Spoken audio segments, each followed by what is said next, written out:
Topic में क्या है, एक टॉपिक है उसका नाम है भ्रष्टाचार। भ्रष्टाचार उन्मूलन उन्मूलन अधिनियम। भ्रष्टाचार उन्मूलन अधिनियम 1988 1988। फिर इसमें क्या किया गया है, संशोधन हो गया है। इसकी कमियों को दूर करने के लिए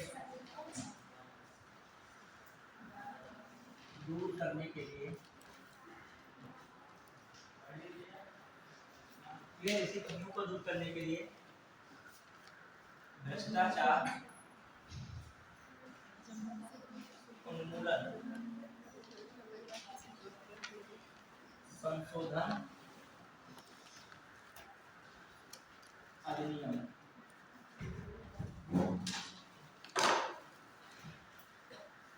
2018। क्लियर?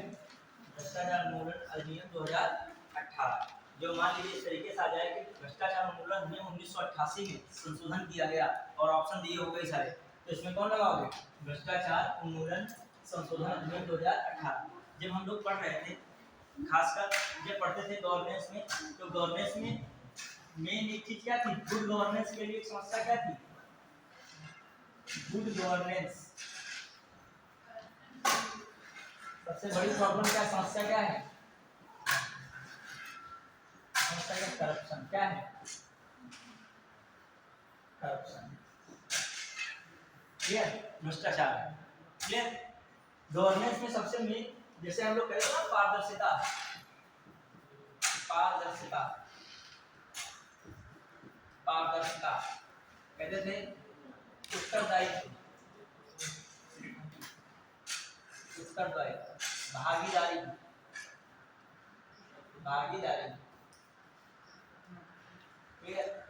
जो है ये सारी चीजें, और जो है नियमों का पालन,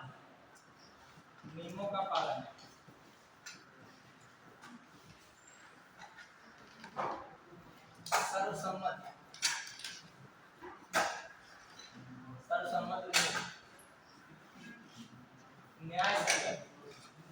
न्याय संगत, ये सभी चीजें गवर्नेंस में तभी हो सकती है, गुड गवर्नेंस में, जब क्या ना हो, यहाँ पर क्या ना हो?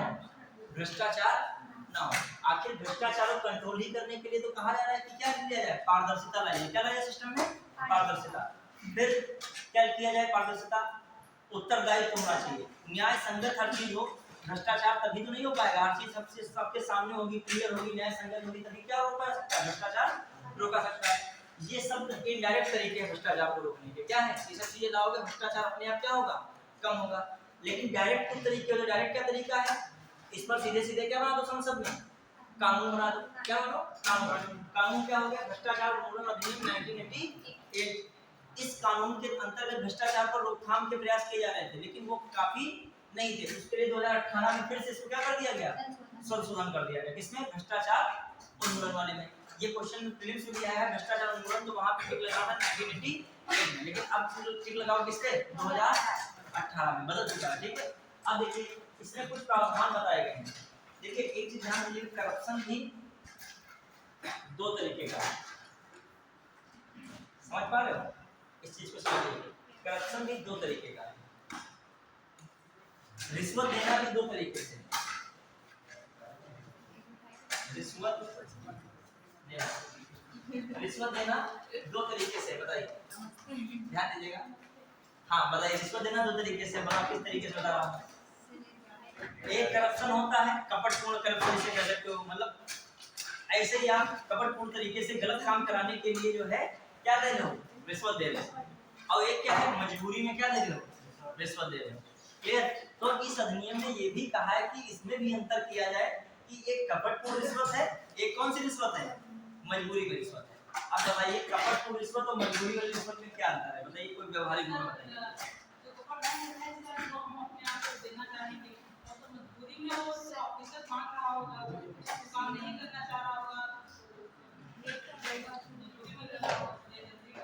और एग्जांपल सरल शब्दों में बताइए जो सबके समझ में आ जाए। और कोई केस स्टडी है, ठीक है हमका। देखो आप अब जो है सिविल सेवक की तैयारी कर रहे हैं, मान लीजिए प्रीलिम्स निकल जाएगा, चौथा पेपर एथिक्स देना पड़ेगा और गवर्नेंस उससे जुड़ा हुआ है। मान लीजिए कोई केस स्टडी आ जाए, और केस स्टडी जब लिखी जाती है एथिक्स में है, तो आपको व्यवहारिक रूप से समझाना होता है। व्यवहारिक में समझ रहे हो, जो एक रिक्शा वाला भी जा रहा हो वो भी समझ जाए, नहीं उसका कोई पॉलिटिक्स रिलेशन हो वो भी उस चीज को क्या कर जाए, समझ सके। आपके घर में कोई भी सिविल की तैयारी नहीं भी कर रहा हो तब भी वो आपकी केस स्टडी समझ सके आप क्या बताना चाह रहे हैं। तो रिश्वत देना ये बात तो सही है, एक तो जो है अधिकारी से काम कराने के लिए और एक जो है अपनी इच्छा से दे दें, लेकिन अपनी इच्छा से और अधिकारी से बहुत स्पष्ट नहीं हो पाया। कोई एग्जांपल दीजिए, जैसे ये उसका अंतर करता है, ये करप्शन जो है ये क्यों लाया गया है, ये भी अंतर कर रहा है कि कोई जबरदस्ती मतलब उससे मजबूरी में रिश्वत दे रहा है, कोई कपटपूर्ण ढंग से दे रहा है। कपटपूर्ण का मतलब और मजबूरी का मतलब क्या है, सपोज दैट अब मैं बता रहा हूँ एक केस स्टडी के माध्यम से। मान लीजिए कि किसी व्यक्ति की सरकारी नौकरी पर जो है क्या हो गई, मृत्यु हो गई, ठीक है।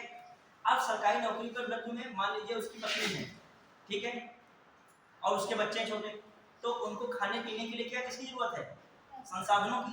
संसाधन किससे मिलेंगे, वो धन से मिलेंगे, कमाने वाला तो चला गया।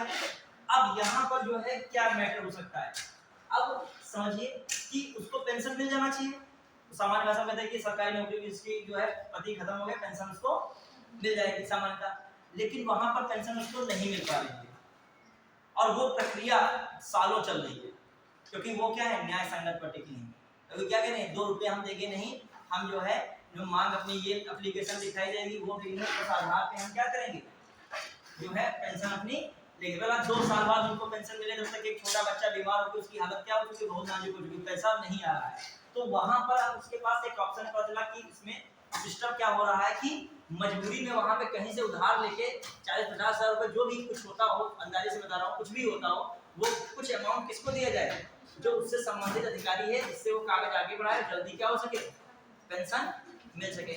ठीक है, एक तो उसके पास ऑप्शन है कि डीएम से शिकायत करेंगे, उसको पूरे लोकतंत्र में विश्वास, मतलब जो लोक सेवकों में विश्वास नहीं रहेगा। ऐसी स्थिति में उसने किसका मार्ग अपनाया, रिश्वत देने का मार्ग अपनाया। कहा कि भी रिश्वत दे देंगे, जब इन फ्यूचर हमको पेंशन मिलेगी तो उसमें से हम कुछ हिस्सा उसको उधार लिए वाले को वापस कर देंगे। तो ऐसी रिश्वत किसमें आ गई, मजबूरी में, क्यों, क्योंकि ये रिश्वत इसमें। अब एक रिश्वत क्या है कि गलत कार्य कराने के लिए क्या दी जा रही है, रिश्वत दी जा रही है। वो कैसी रिश्वत आ गई, कपटपूर्ण रिश्वत है। क्लियर, समझ में आई नहीं, जो है कोई एग्जांपल आप सेट कर सकते हो, मतलब एक मजबूरी की रिश्वत होती है, एक क्या होती है, कपटपूर्ण।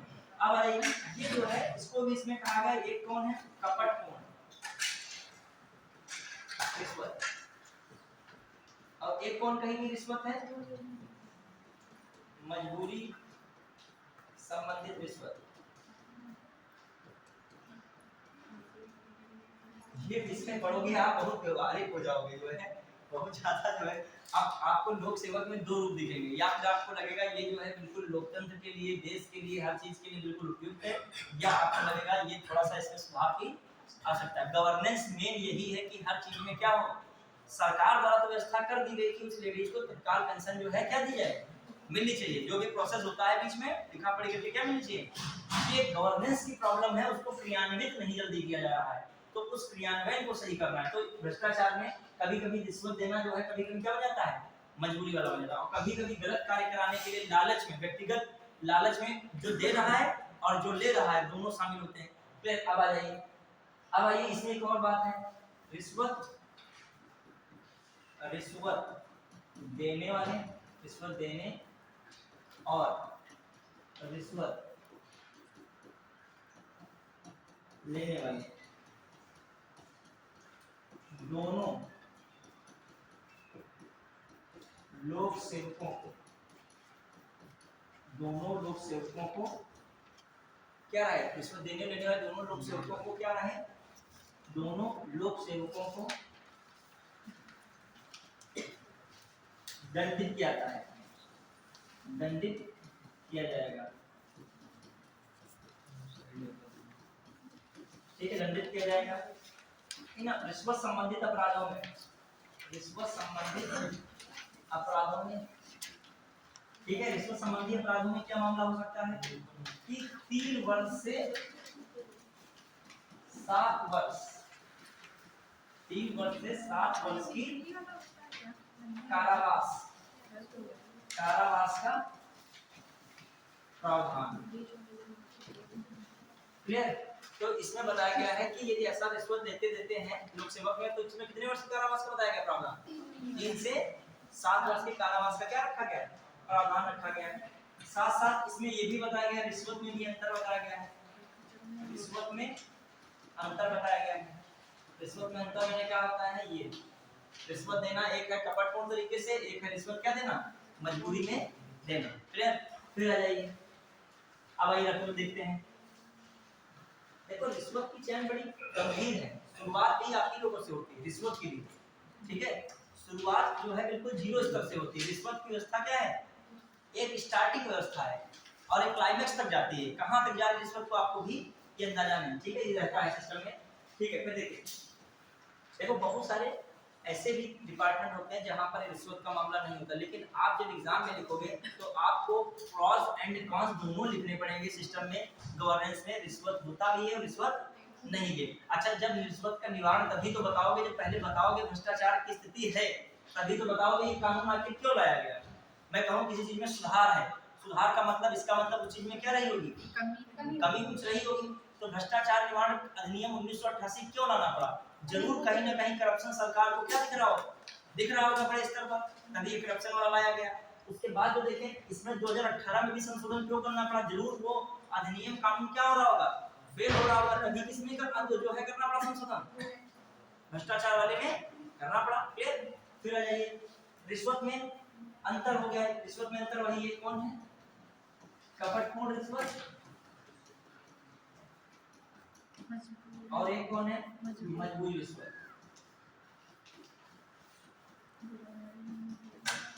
ठीक है? फिर आ जाइए, ये भी बात हो गई। अब देखते हैं रिश्वत देने वाले को जब ऐसा मैटर फंसता है तो कितने दिन की मोहलत दी जाती है?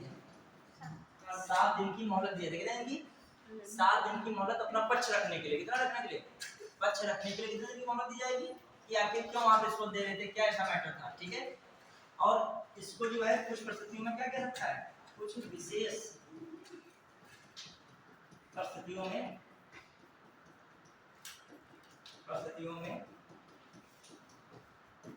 15 दिनों तक बढ़ा सकता है।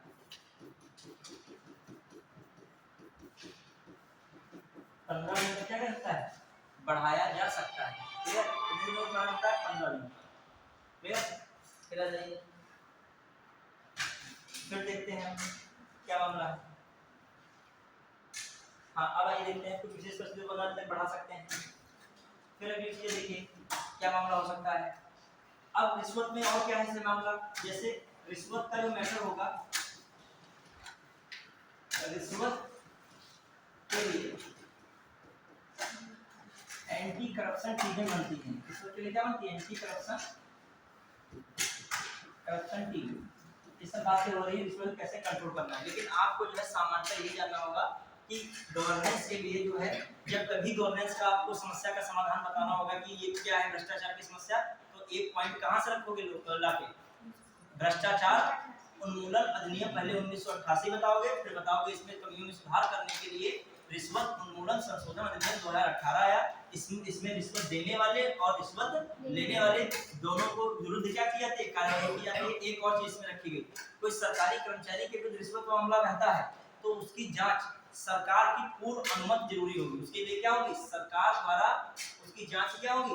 पूर्ण। समझना ध्यान से, कोई सरकारी कर्मचारी रिश्वत में गवर्नेंस के मामले में फंस रहा है तो उसकी जांच मतलब जांच शुरू होगी, उससे पहले किसकी अनुमति आवश्यक होगी? सरकार की अनुमति आवश्यक होगी। ये कहीं ना कहीं सरकारी कर्मचारियों को एक हिसाब से संरक्षण देता है। आप बता सकते हो क्या मैंने बताया?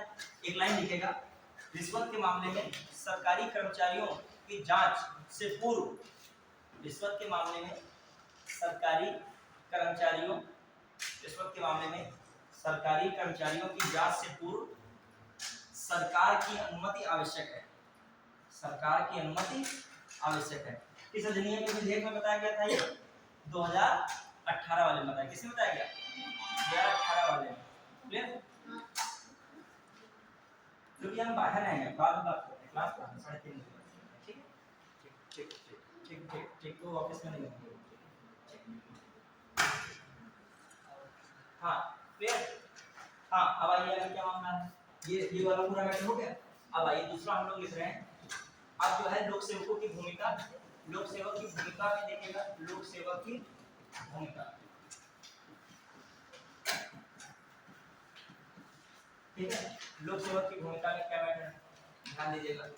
क्या क्या लोक सेवक की भूमिका में आता है, ध्यान देना। क्या क्या लोक सेवक की भूमिका में, बताइए। लोक सेवक किसमें भूमिका निभा सकता है, लोकतंत्र को जन केंद्रित करने में, जन केंद्रित करने में, लोकतंत्र क्या करने में, जन केंद्रित करने में। विधायिका द्वारा बनाए गए कानूनों को क्रियान्वित करने में, क्रियान्वित करने में, ठीक है। फिर जो है हम लोग क्या कह सकते हैं, आंतरिक सुरक्षा, आंतरिक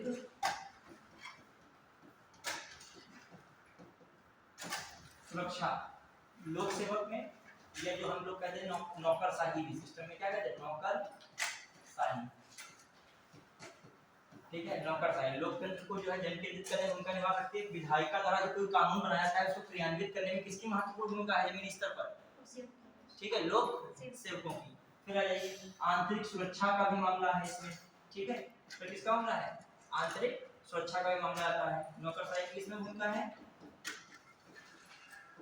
नौकरशाही में आंतरिक सुरक्षा का मामला है। फिर देखें और क्या कर सकते हो, इसमें भूमिका है लोक सेवक की कल्याणकारी राज्य, कल्याणकारी राज्य निर्माण में।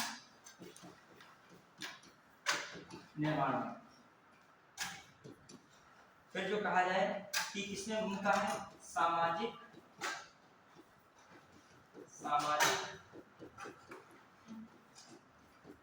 एवं आर्थिक सुधार में, इसमें किसकी भूमिका है, लोक सेवक। अब लोक सेवक को प्रॉब्लम कौन चीजें कर सकती हैं, कौन सी चीजें लोक सेवक को चैलेंज के लिए हैं, कौन सी चीजें। एक चीज बताइए कि लोक सेवक का ट्रांसफर जल्दी होना, या जो है नौकरशाही में जो ट्रांसफर की प्रक्रिया फास्ट होना, ये जिस जगह पे होता है विकास में बाधक होती है कि नहीं होती, होती है। तो कुछ जगह पे बताया गया कि जो भी लोक सेवक रहे जहाँ पे भी, कुछ लोगों ने अपने मतलब आलोचकों ने इसकी बात रखी कि 2 साल कम से कम उसको वहां पे क्या होना चाहिए, रहना चाहिए, क्लियर। लेकिन ये संभव नहीं है। अब आइए 2013 में क्या समस्या आ रही, 2013 में एक समस्या आई, सुप्रीम कोर्ट ने इसके निजाम के लिए कहा 2013 में, ठीक है, लोक सेवकों के मामले में, लोक सेवक के मामले में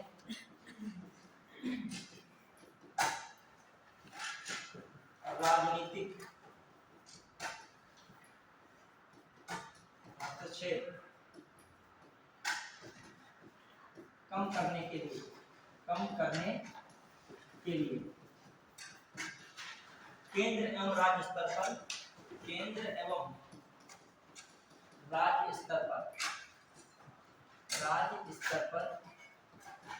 ठीक है, केंद्र और राज्य स्तर पर किसकी बात की जा रही थी, सिविल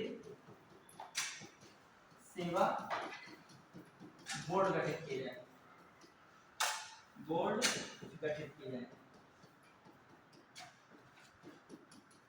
सिविल सेवा बोर्ड गठित किया जाए।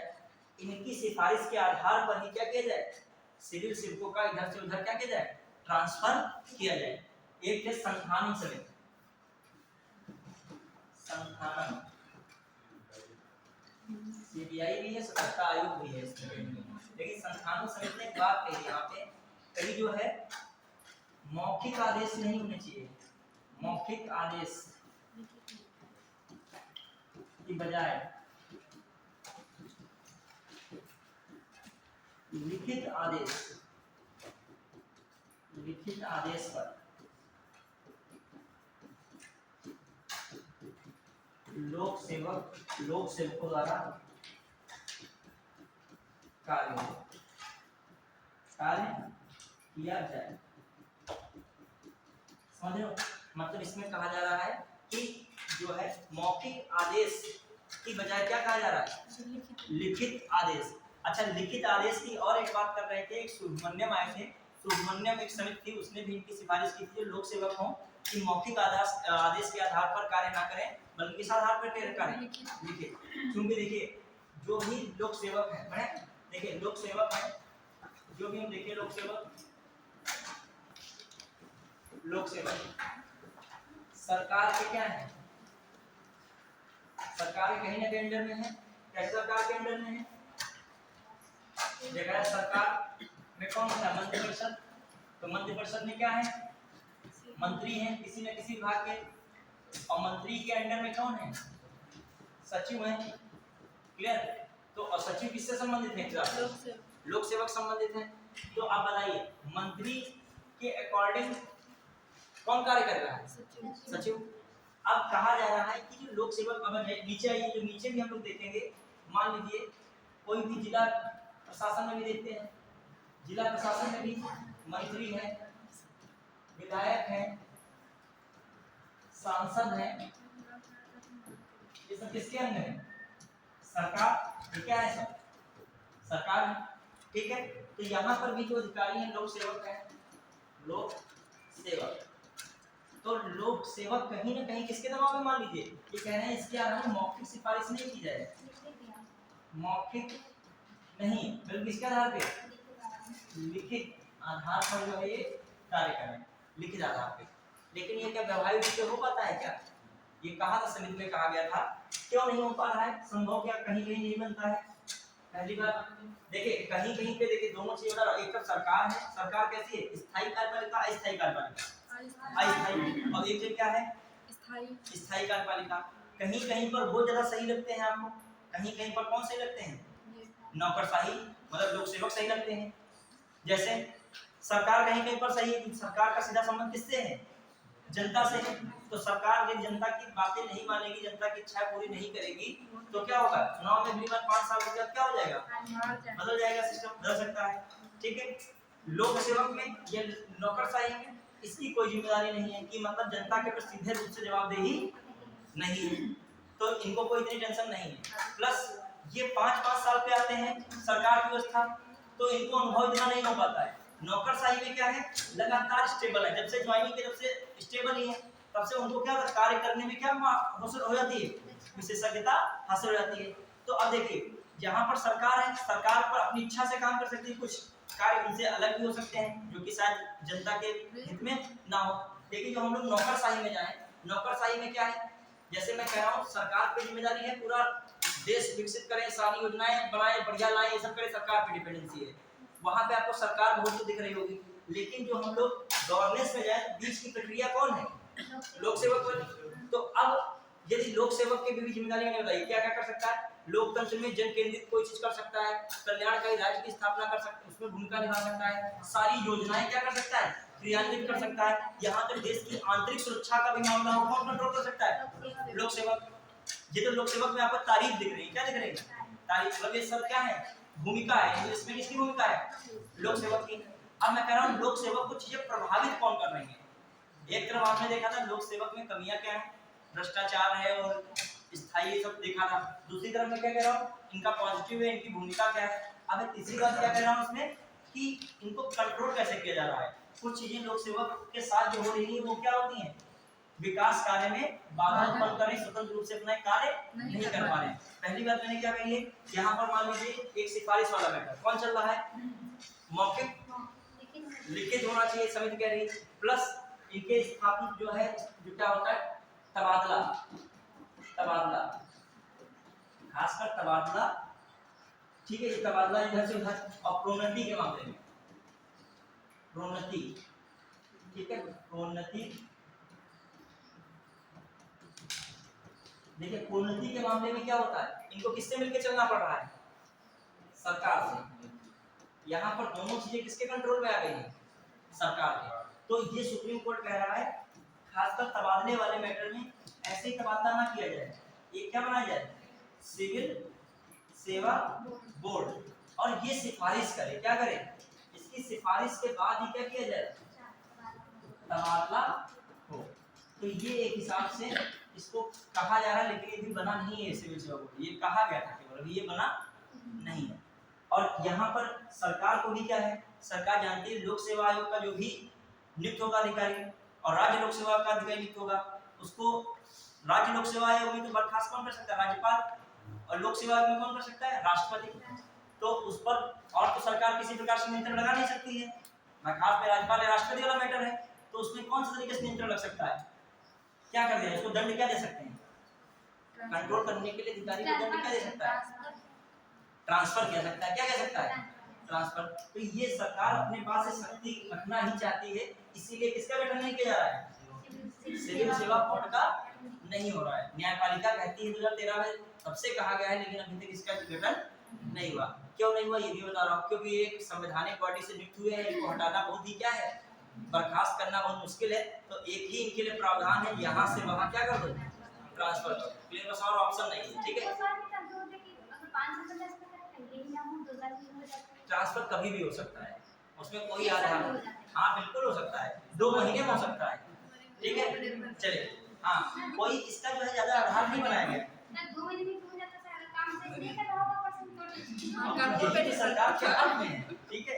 इसका क्या किया जा सकता है, कोई स्थायी को भी कहा जा रहा है, कुछ समितियां जा रही है इसका स्थायी कार्यकाल बनाया जाए, कि जो अधिकारी जहां पर पोस्टेड उसका क्या हो, एक स्थायी कार्यकाल हो। लेकिन ये कोई भी चीजें नहीं आ रही, जो है कोई अधिकारी 5 से 10 साल तक रहता है, माने कोई अधिकारी 1 साल रहा और जिले में, फिर दूसरे जिले में फिर क्या हो गया, ट्रांसफर। ये किसकी इच्छा पर निर्भर, इनडायरेक्टली करेगा, सरकार की इच्छा पे। और सरकार भी ऐसे थोड़ी हटा देगी, हवा में कोई ना कोई प्रकरण होगा, समझ रहे, कोई ना कोई क्या होगा, प्रकरण होगा, रीजन होगा। लेकिन यदि हटाने पे किसी को आ जाए तो प्रकरण क्या निकल सकते हैं, यदि गाड़ी में चालान काटना हो तो प्रकरण क्या हो सकते हैं, बहुत सारे निकल सकते हैं।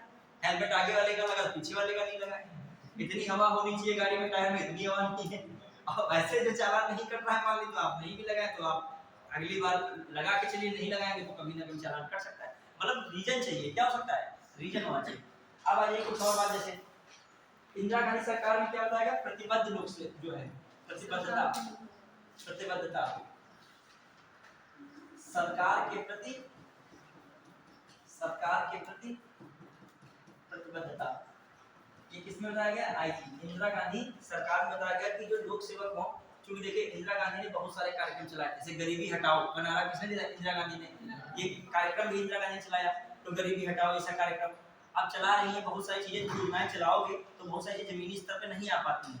अब कभी कभी होता है कि उसका ठेका किसी को फोड़ा जाना चाहिए, तो उन्होंने कहा कि ये योजनाएं इसीलिए चल नहीं पाई हैं क्योंकि इसमें कौन कार्य नहीं किया है, लोक सेवकों ने कार्य नहीं किया है। इनको किसके प्रति प्रतिबद्ध होना चाहिए, सरकार के प्रति प्रतिबद्ध होना चाहिए, और उनकी विचारधारा के भी प्रति क्या होना चाहिए, प्रतिबद्ध होना चाहिए। तो ये बात सरकार के प्रति प्रतिबद्ध होना चाहिए किसको, लोक सेवकों को।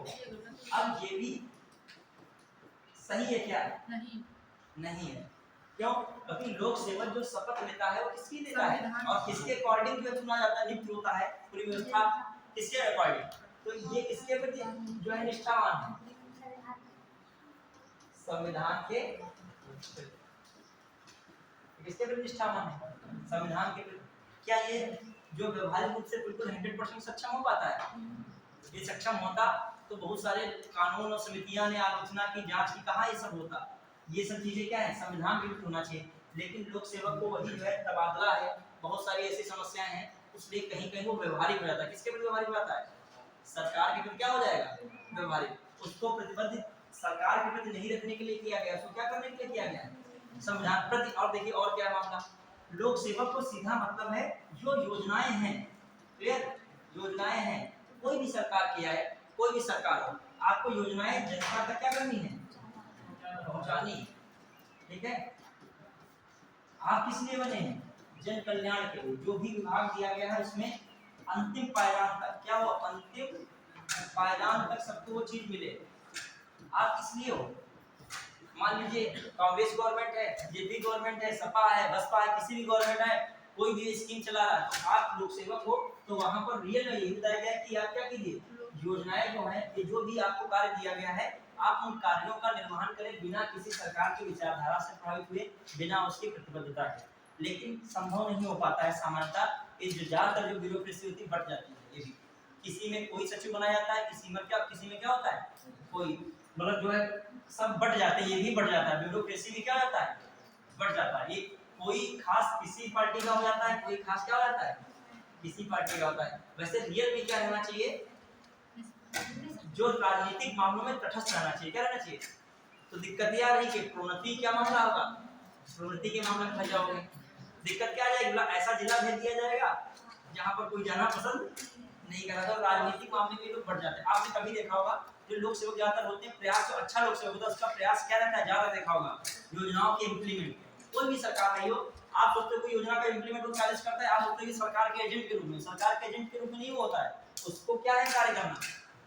जैसे मान लीजिए इस सरकार की जो भी योजनाएं हैं सब तक पहुंचाने का कार्य है, अधिकारियों के माध्यम से योजनाओं को लागू कराने का प्रयास करता है। मान लीजिए जिलाधिकारी है सपोज दैट, अभी मान लीजिए कोई और सरकार आएगी, उसकी योजनाएं होंगी, उसको भी उसी गति से उसी इंटरेस्ट से वो क्या करेगा, क्योंकि वो तो बना ही इसलिए, उसको पता है कि मान लीजिए सरकार कहीं आए जाए, हमको तो क्या रहना है, अपनी पोस्ट पे ही रहना ना, जहाँ पे हम हैं वहाँ पे ही रहना है। और योजना वगैरह क्यों, वो बिल्कुल सीरियस रहता है, क्यों, उसको भी तो चिंता रहती है क्या करने, क्या ना हो जाए हमारा ट्रांसफर या प्रमोशन की जगह क्या हो जाएगा, डिमोशन भी इनडायरेक्टली दो तरीके से होता है। एक डिमोशन होता है विभाग में नीचे भेज दिया, ऐसा नहीं। जैसे हमें आईपीएस है, आपको जिले का क्या बनाया गया है, आईपीएस बनाया गया है। अब सपोज दैट डिमोशन ऐसे नहीं, आपको डिमोशन क्या कर दिया गया, बना दिया गया, आपको बटालियन का सेनापति बना दिया गया, बटालियन में जो बटालियन का हेड बना दिया, क्या बना दिया गया, तो बनना पसंद करेगा कोई क्या, जो जिले को देख रहा होगा वो एक बटालियन तक रह गया, वहीं पर अपना जो है, जो पीएससी वाले लोग होते हैं उनको जो है ड्यूटी सुबह शाम उनकी देख रेख चलिए, वो पूरा मतलब उसका सुपरविजन आपके हाथ में रहे। फिर आप अधिकारी, वहाँ भी आपको बंगला मिलेगा, सब व्यवस्थाएं होंगी, बटालियन के हेड होंगे। अभी आप आईपीएस हैं, आप लेवल आईपीएस का है, लेकिन यहाँ पर क्या था, पूरा जिला था, जिले की सारी सिविल पुलिस आपकी क्या थी, कंट्रोल में थी, वहाँ पीएससी वाले ही थे और क्या है, तो एक प्रमोशन हुआ डिमोशन हुआ डायरेक्टली। ये किसके हाथ में कार्य है, सरकार के हाथ में। तो ये तरीका सरकार कर सकती है। मान लीजिए यहाँ से उठा के मान लीजिए आप स्टेबल हो पाए एक जगह, एक जिले में स्टेबल का मतलब आप जब अधिकारी होते तो आपके भी बच्चे होंगे, सब पढ़ा रहे होंगे, मतलब स्टूडेंट आपका बच्चा है उसका जो है आधा सत्र हुआ है, सेक्रेटरी मान लीजिए, तो आपका प्रमोशन हो गया, तो आधा सत्र कहाँ जाएगा उसका। तो कोई भी अधिकारी से बीच पुरुष में तबादला नहीं चाहता है, क्योंकि हर चीज बीच में फंसी होती है। मान लीजिए आप कहीं देखिए एक चीज होती है, आपको लगता है कि कहीं भी जाओगे बंगला मिल जाएगा, सब बिल्कुल वैसे ही रहेगा। ये बात तो जहाँ जाओगे अधिकारियों के बंगला मिलेगा, सुविधाएं मिलेगी, ड्राइवर का सब पावर्स होंगी, लेकिन बहुत सारी चीजें ऐसी होती हैं कि उनको स्टेबल करने में क्या लगता है, टाइम लगता है। तो अब मान लीजिए आप इस क्षेत्र के, तो आपको इस क्षेत्र में सामंजस्य बिठा पाए, भाषा समझ पाए, लोगों का रहन सहन समझ पाए, सारी जिले की मैपिंग जान गए, कहाँ अपराध ज्यादा होता है, कहाँ कम होता है, कैसे वहाँ कंट्रोल करेंगे, पूरा जान गए हैं सीतापुर को सपोज दैट। और जब जान गए, मान लीजिए सपोज सीतापुर से आपको जब जान पाए, कंट्रोल में पूरा सब आने लगा सीतापुर, हर तरीके से हर गतिविधि, हर संदिग्ध व्यक्ति को जान गए कि यहाँ से पूरा पार कर सकते हैं, वहाँ के ये गैंगस्टर है, सब जान गए। जब चुनाव आएगा उनको उठा के वहाँ से पैक कर दिया जाएगा, उनको वहाँ पहुँचा दिया जाएगा। ये मान लिया आईपीएस जान चुका है, अब वो जो मैपिंग जान चुका है, तुरंत उसके बाद उसका क्या हो जाएगा, ट्रांसफर हो जाएगा। वो सारी चीज, अब वो अगला जिला जाएगा, उसको कंट्रोल करने के लिए बहुत सारी प्रॉब्लम्स आएंगी। वहाँ भी हर स्थानीय स्तर के नेता को भी ध्यान में रखना है कि वो जनप्रतिनिधि है क्या है। मतलब एक हिसाब से आप लोक सेवक हो कि ब्लेम करना बहुत आसान होता है, ये जिले में हो गया, वो हो गया। आप इमेजिन करो आप एक जिलाधिकारी हो या आप एक विभाग से प्रमुख हो, तो पूरा हैंडल करना आपके लिए क्या हो जाएगा, टफेस्ट। उधर जनता की प्रॉब्लम सॉल्व करनी है, उधर सरकार के जो जनप्रतिनिधि हैं उनकी भी इच्छाओं को क्या रखना है, पूरा करना है। कि जनप्रतिनिधि में कोई जरूरी नहीं सांसद विधायक आते हैं, सभासद भी आ गया, वो भी तो क्या है, जनता का क्या है। आप लोग सभासद की इज्जत नहीं करते हो मान लीजिए, ठीक है, तो ये आप हमारे बीच के हैं, लेकिन लोक सेवक का ये भी करता है कि कोई भी जनप्रतिनिधि है उसका सम्मान करना है उसको। आपके पीछे 50 लोग हैं, 100 लोग हैं, तो आप क्या हैं लोगों के, 100 लोग क्यों हैं, आप कहीं ना कहीं उनकी क्या कर रहे हैं, सेवा इत्यादि में लगे, ये भी तो लोक सेवक हैं। जो मुखिया है, जो जनता की सेवा में लगा, उसका भी ये क्या करेंगे, हिसाब से रेस्पेक्ट करेंगे। चलिए देखा होगा कंट्रोल करने में पावर इनकी कितनी बढ़िया होती है। कंट्रोल करने में क्या है, मान लीजिए कोई मोहल्ले के मुखिया को पकड़ते हैं, किसको पकड़ेंगे, पर्सनल को नहीं पकड़ेंगे, किसको पकड़ते हैं समाज में, ये कोई उपद्रव हुआ, दंगा हुआ, तो यही सब उनको लोग से सिखाया था। दंगा हुआ तो जनप्रतिनिधि को पहला इनका टारगेट कौन रहता है, जो वहां का लोकप्रिय व्यक्ति होगा, क्योंकि प्रत्येक व्यक्ति से बातचीत नहीं इतना टाइम होता है, वहां के लोकप्रिय व्यक्ति को पकड़ लेंगे, उससे बात करेंगे। दो तरीके हैं, एक तरीका यह है कि आप जो है इस चीज के लिए दंगा फसाद हो रहा है, क्या कीजिए, समझा दीजिए अपने बालक बालिकाओं को, ठीक है। और दूसरा तरीका यदि होता है फिर भी तो उस पर जो है शासनात्मक क्या हो जाएगी, अनुशासनात्मक कार्रवाई होगी, उसमें सब लोग जो है अंदर जाओगे, सब पे मुकदमा चलेगा। अब प्रत्येक व्यक्ति को बता सकते हैं क्या, अब वो जनप्रतिनिधि है, माइक से अनाउंस कर दिया कोई भी आज जो है मेला इत्यादि में कोई गड़बड़ नहीं करेगा, एक चेतावनी है पूर्व आईपीएस की। तो ये सब चीजें बैलेंस तभी होती है जब वहां पे क्या होगा, लिखेगा, ठीक है। चलिए, तो लोक सेवक में कुछ थी बातें, उसको हमने ला दिया। और जो कहा जाए प्रतिबद्धता वाला मैटर, ये किसने आया था, प्रतिबद्धता का जो लाया गया था सी, सबसे पहले कौन आया था, इंदिरा गांधी के नाम पे लिखेगा, बस बहुत सही है। अच्छा, एक और चीज, आईपीएस के लिए व्यवस्था की सिफारिश की गई कि आईपीएस जो तीन वरिष्ठ आईपीएस हों, सबसे वरिष्ठ आईपीएस हों, उन्हीं में से क्या बनाया जाए, डीजीपी बनाया जाए। क्या बनाया जाए, डीजीपी। देखो पुलिस में जो महानिदेशक होता है, तो ये भी बात कही गई कि जिसका हो उसको डीजीपी ना बनाया जाए, जो सबसे सीनियर रैंक का कौन हो, आईपीएस हो, उसको क्या बनाया जाए, डीजीपी बनाया जाए। मगर हर सिफारिश लागू नहीं हो पाती है, मतलब बातें बहुत की गई, करप्शन रोका जाए, सीनियर में कोई बवाल ही नहीं रहेगा। जैसे तो सीनियर सुप्रीम कोर्ट के जो मुख्य न्यायाधीश का कोई बवाल नहीं होता, क्यों, एक नियम है, जो सबसे सीनियर होगा वही क्या बन जाएगा, क्या बनेगा, सीजीआई बनेगा। यहाँ पर जो सीनियर आईपीएस होगा वो क्या बन जाएगा, डीजीपी बनेगा। लेकिन हर जगह हर सब चीजें लागू अभी भी नहीं हो पाई। चलिए, अब आइए, आपका एक टॉपिक रहेगा कैट। देखो ये विषय ऐसे हैं, ज्यादा इसमें मतलब ओरल वो वाली फैक्ट वाली चीजें नहीं, इसमें क्या है, समझना है। जब मान लीजिए आ गया लोक सेवक की भूमिका बताइए, तो आप कुछ बातें लिख दोगे। 1964 का जो है मान लीजिए कुछ फैक्ट है, जब उसको लिख दोगे। कौन आया है आपका, अभी कह रहा था मौखिक लिखित, ये मान लीजिए संविधान समिति 1964 लिख दोगे, बहुत पॉइंट आपके पास नहीं है। सुब्रमण्यम की बात भी लिख दोगे, सुब्रमण्यम समिति ने क्या कहा था, लिखित नहीं, क्यों मौखिक नहीं, क्या होना चाहिए, लिखित सिफारिश हो। फिर आप कौन लिख दोगे, 2013 का कौन है, सुप्रीम कोर्ट का आदेश है कि राजनीति का हस्तक्षेप इसमें क्या होना चाहिए, कम से कम हो, खासकर तबादला या प्रोन्नति के मामले में जब हो तो सिफारिश के लिए कौन बने, सिविल बोर्ड बने। तो बेसिक बात है, क्लियर। अच्छा, द्वितीय प्रशासनिक आयोग की रिपोर्ट वगैरह ये आपको इतना डिटेल में जाना नहीं है, उसने भी यही सब कहा है कि राजनीति का यहाँ से क्या किया जाए, थोड़ा सा जो यहाँ से प्रभाव कम किया जाए, क्लियर। कम ही तो करेगा, राजनीति तो करेगा, मान लीजिए कम करेगा, कौन कानून बनाएगा, संसद बनाएगा ना। वो संसद अपने विरुद्ध काहे कोई ऐसा कानून बना लेगा कि इससे फिर ब्यूरोक्रेसी पर पकड़ क्या हो जाए, कम हो जाएगा। अब आइए, अब हम लोग लिखे नया टॉपिक है कैट, देखो कैट, ठीक है। कैट देखो चार बातें हमें उसमें लोक सेवक समझिएगा। एक पहली बात आपने देखा था लोक सेवक की क्या बताई थी मैंने, सबसे पहले शुरुआत में बताइए, सबसे पहले किससे तुलना कराई थी, स्थायी और अस्थायी में तुलना कराई थी, ठीक है। कहीं कहीं पर आपको सरकार सही लग रही होगी, कहीं कहीं पर क्या सही लग, कमी किसमें लग रही होगी, लोक सेवकों में। अब इस एंगल में देख रहे हो तो आपको किस पे वो जो गुस्सा जैसा मतलब उसको लग रहा है कि ये चीज सही नहीं लग रही, किस पे आपका दिमाग लग रहा है कि निगेटिव जा रहा है, सरकार पे। और किस पर आपको लग रहा है कि इस पे सुनता होनी चाहिए, लोक सेवकों पर। तो ये लोक सेवक में है, समझ पाए कि नहीं। कहीं कहीं किसकी बात हो रही है, सरकार सही कर रही है, कहीं कहीं आपको लगता है सरकार सही नहीं करे, कौन सही कर रहा है, लोक सेवक। लेकिन लोक सेवक की जिम्मेदारी सरकार से कम नहीं है, बल्कि क्या है, बस जनता द्वारा चुने नहीं जाते हैं, इसीलिए घोषणाएं नहीं करते हैं, ये कर देंगे वो कर देंगे। लेकिन जितनी भी घोषणाएं जब स्पीच में होती हैं कोई भी पार्टी करती, तो ये समझ लो ये घोषणाओं को अंजाम कौन किसको देना है, फाइनली जो टीवी देख रहे हैं लोक सेवक सिविल सर्वेंट, फाइनली अंजाम योजना को कौन देगा। अब वो अपने जीवन काल में कोई भी सचिव स्तर तक बनता है तो अपने पूरे जीवन काल में कई सरकारों को देख चुका होता है। और सरकार में कोई मंत्री बनता है फर्स्ट टाइम बनता है, मान लीजिए कोई मंत्री बना उस विभाग का, क्या बना, फर्स्ट टाइम, तो उसको शिक्षा के मामले में उतनी जानकारी नहीं, माने शिक्षा मंत्रालय दिया गया। अब कोई लोक सेवक है, उसने शिक्षा मंत्रालय को बहुत कायदे से क्या किया है, आप साथ किया। अब आई थोड़ा लेटरल एंट्री की बात करते हैं, एक किसी में आता है लोक सेवक में, एक होता है लेटरल एंट्री, सुनिएगा इसमें। जो लेटरल एंट्री का मैटर क्या है, ठीक है कि गलत है, लेटरल एंट्री देखिए पीसीएस के अकॉर्डिंग, यूपीएससी के अकॉर्डिंग आपको क्या मैंने बताया, प्रॉस एंड कॉन्स, मतलब कुछ सही कुछ बैलेंस होता हो, बैलेंस। यदि गलत है तो क्या गलत है बताइए, और सही है तो क्या सही है, क्योंकि इससे जुड़ा हुआ है। मान लीजिए लोक सेवक में आप लेटरल एंट्री को बता सकते हो, बहुत चर्चा में रहा था लेटरल एंट्री। पहले लेटरल का मतलब क्या होता है, मतलब गुप्त तरीके से या सीधे भर्ती करना। हाँ बताइए, सही पहले आप एक दो लोग इसमें सही का तर्क बताओगे, फिर दो लोग गलत बताओगे। बहुत न्यूज में चला था लेटरल एंट्री पे रोक, ये इसमें आरक्षण ये सब हुआ था। हाँ अब बताइए।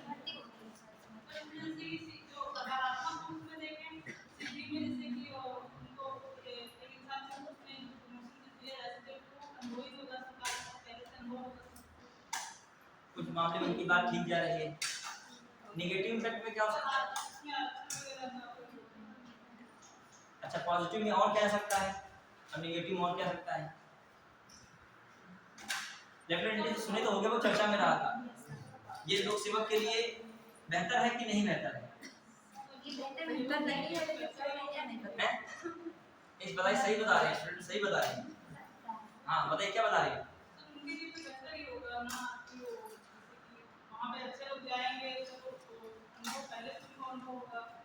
देखो लेटरल एंट्री का मतलब क्या है, समझिए इस बात को, कि किसी एक चीज में विशेषज्ञता, एक विषय में विशेषज्ञता हासिल होनी चाहिए। समझ रहे हो? किसी एक विषय में विशेषज्ञता हासिल है, महारथी हो आप उस विषय में। और यूपीएससी का जो आईएएस होता है वो एक विषय में महारथी कैसे हो सकता है? क्योंकि उसका सिलेबस ही ऐसा नहीं। मान लीजिए कि इकोनॉमिक का डिपार्टमेंट किसी को देना है, इकोनॉमिक्स वाला, वित्त मंत्रालय का सचिव बनाया जाना है। वित्त मंत्रालय के सचिव के लिए चाहिए कि इकोनॉमिक्स का बिल्कुल क्या हो, ज्ञाता हो। ठीक है, और आपकी एक ही चयन प्रक्रिया है, उसमें तो सब नॉलेज वाले लोग शामिल हैं। समझ लो, वो देखिए कहा जाए सामान्य दिन, यूपीएससी वाला सामान्य दिन करता है, विशेष अध्ययन नहीं किसी विषय में कर रहा है। वो यदि पेपर 3 पढ़ेगा इकोनॉमिक्स तो वही तो पढ़ेगा, मुद्रास्फीति है या समावेशी विकास है, जो आप पढ़ते हो हम पढ़ेंगे, सब लोग वही पढ़ोगे। लेकिन वो कहते हैं आगे चल के वो वित्त मंत्रालय का क्या बन जाए, सचिव बन जाए, तो वो उतना बेहतर नहीं संभाल पाएगा। यहाँ पर क्या है कि इससे विषय विशेषज्ञता वाले लोग वहां तक नहीं पहुंचेंगे। अब आइए, अब देखो राजनीतिकरण क्या होता है। जो लेटरल एंट्री का सबसे बेहतरीन पद की शुरुआत में जो मेन मैं कह रहा हूँ मुख्य शुरुआत कांग्रेस गवर्नमेंट की हुई। इसमें हुई मनमोहन सिंह लेटरल एंट्री के थ्रू ही क्या बने थे, सचिव बने थे। वित्त से जुड़े हुए क्या थे, सचिव थे, और बहुत होशियार थे। अब इनकी जगह कोई यूपीएससी वाला जो आता शायद इतना होशियार नहीं होता, नहीं समझ पाए। मॉन्टेग्यू अहलूवालिया वो भी क्या बने थे, लेटरल एंट्री के थ्रू सचिव बने थे। बहुत ऐसे नाम है, रघुराम राजन वो भी किससे थ्रू बने, लेटरल एंट्री। अब बताओ रघुराम राजन आरबीआई के गवर्नर को शान से पढ़ते हो। अब यहाँ पर तो एक चीज निकल के आ रही है, लेटरल एंट्री से सरकार को विषय विशेषज्ञ लोग मिल सके, ऐसे थोड़ी बना दिया जाएगा। कोई विशेषज्ञता होनी चाहिए आपके अंदर। ये क्रॉस है, ये क्या है इसकी, मतलब यहाँ पर इसकी क्या आपको लग रहा होगा लेटरल एंट्री बिल्कुल क्या चल रही है, सही चल रही है। यहाँ पे देखो जो काम के हिसाब से देखा जाए। अब देखो दूसरा हिस्सा, लोक सेवकों को डराने लगा। लोक सेवक को डराना, हम लोग घपला घोटालाबाजी करेंगे तो हम सचिव नहीं बनाए जाएंगे। सरकार के पास एक ऑप्शन है, क्या ऑप्शन है, सीधे क्या कर देगी, विषय विशेषज्ञों को ही क्या करा देगी, नियुक्ति कर देगी। समझ रहे हो? तो सरकार को क्या मिल गया, ऑप्शन मिल गया। अब यहाँ पर भी समझिए लेटरल एंट्री का मैटर। हाँ लेटरल एंट्री देखो, परीक्षा क्यों नहीं मनमोहन सिंह की ली जा सकती है, क्योंकि वो पता है कि जो है वित्त के मामले में इतना किए बैठे हैं, पीएचडी और दुनिया भर की चीजें किए बैठे हैं, तो उनको तो क्या हो गया, विषय के क्या हो गए अपने ज्ञाता है वो खुद ही। मॉन्टेग्यू अहलूवालिया अपने विषय ज्ञाता है। रघुराम राजन इतना कुछ किए हैं उनके लिए यूपीएससी वहां तो बहुत छोटा एग्जाम लगेगा, भला ऑक्सफोर्ड में कहां से पढ़ के क्या क्या चाहिए। अब आइए देखिए पहली बात उसके क्रॉस वाले समझिएगा। एक क्रॉस क्या है, सरकार को विषय विशेषज्ञ मिल गए। दूसरा क्रॉस क्या है, उसका फायदा क्या है, लोग सेवक भ्रष्टाचार कम करेंगे। उनको लगेगा कि हम भ्रष्टाचार करेंगे सचिव तक नहीं पहुंच पाएंगे, सरकार के पास सचिव का क्या बनाने का क्या है, ऑप्शन मजबूत है। तो उनके अंदर प्रतिस्पर्धा ला दी कि आप लोग इस चीज से क्या कीजिए, बचिए कि बाहर से भी लोग सप्लाई डायरेक्ट हो सकते हैं। ठीक है, वो भी बड़े पदों पर सीधे तुम पहुंचोगे, वो सीधे वहीं पे बैठे हैं। ठीक है, अब आइए दूसरा नेगेटिव इंपैक्ट क्या हो गया। तो यूपीएससी जैसे संवैधानिक निकाय के थ्रू जो व्यक्ति आता है, कहीं ना कहीं वो आरक्षण जैसी प्रक्रियाओं से गुजरता है कि उसमें एक संविधान में प्रावधान है आरक्षण का, तो वो आरक्षण के प्रावधान से गुजरा हुआ व्यक्ति नहीं है, वो डायरेक्ट आया है। इसमें आरक्षण का कोई प्रावधान ही उस व्यक्ति में नहीं लगा है। तो एक यहाँ पर कौन सा जो है पांच निकल के आ रहा है, आरक्षण वाली चीज यहाँ पे लागू नहीं हो पा रही है। दूसरा क्या हो सकता है, लेटरल एंट्री से ही जो सारे पद भर जाएंगे, तो जो रोजगार के जो साधन है, इसमें रोजगार के लिए जो यूपीएससी वाला रोजगार कह नहीं सकते, सेवा भर्ती में जा रहा है, लेकिन फिर भी जॉब्स तो क्रिएट होती हैं, वो क्या पड़ेंगी, कम पड़ेंगी कि नहीं पड़ेंगी। जो डायरेक्ट भर्ती होती है लोगों से, जो जनता के बीच से आम आदमी जाता है, आम नागरिक जाता तैयारी करके, उसके लिए अवसर क्या हो जाएंगे, कम हो जाएंगे। तो दो मैंने क्या कही उसकी तारीफ की बात कही है, दो क्या कही नेगेटिव पे लिखना चाहो, लिख लो लेटरल एंट्री, दो तीन बातें, दो बात लिख लीजिए। देखिए हर चीज को थोड़ा सा समझिए, वो हर चीज को समझ रहे हैं कि नहीं, समझ में आया कि नहीं बात को? हाँ, अब आइए देखिए, ऐसे बताने में तो बहुत कुछ इसमें है, लेकिन दो मैंने देखा इसमें दो तर्क बहुत इधर के सही है और दो तर्क क्या है उधर के। बैलेंस करना है आपको, ठीक है। लेकिन लोग इसमें लिख सकते हो लोक सेवक में इसकी भी भूमिका। लेटरल एंट्री लिखना चाहिए, लिखिएगा लेटरल एंट्री से जहां सरकार को विषय विशेषज्ञ, लेटरल एंट्री से जहां सरकार को विषय विशेषज्ञ व्यक्ति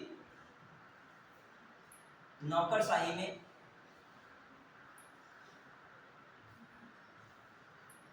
सचिव इत्यादि पदों पर तैनात करने के लिए मिल जाता है, सचिव इत्यादि पदों पर तैनात करने के लिए मिल जाता है, मिल जाता है, मिल जाता है, मिल जाता है, देखा क्लियर, जिससे उसकी दक्षता का पूरा फायदा गवर्नेंस को मिलता है, जिससे उसकी दक्षता का पूरा फायदा किसको मिलता है, गवर्नेंस को मिलता है, शासन या अनुशासन को मिलता है, गवर्नेंस को मिलता है, इससे उसका पूरा फायदा किसको मिल सकता है। यदि मनमोहन सिंह वहां पे बैठे हैं तो उन्होंने अपना पूरा अनुभव झोंक दिया होगा उसमें, क्या जो है कहीं सही है क्या गलत है। रघुराम राजन रहे, उन्होंने अपनी पॉलिसी बनाई तो उनको क्या क्षेत्र में महारत हासिल है। फिर दूसरी बात लिखिएगा, साथ ही लोक सेवकों में प्रतिस्पर्धा की स्थिति उत्पन्न होती है, मतलब लोक सेवकों में किसकी स्थिति उत्पन्न होती है, तथा लोक सेवकों में प्रतिस्पर्धा की स्थिति उत्पन्न होती है, लोक सेवकों में किसकी स्थिति उत्पन्न होती है, प्रतिस्पर्धा की स्थिति उत्पन्न होती है।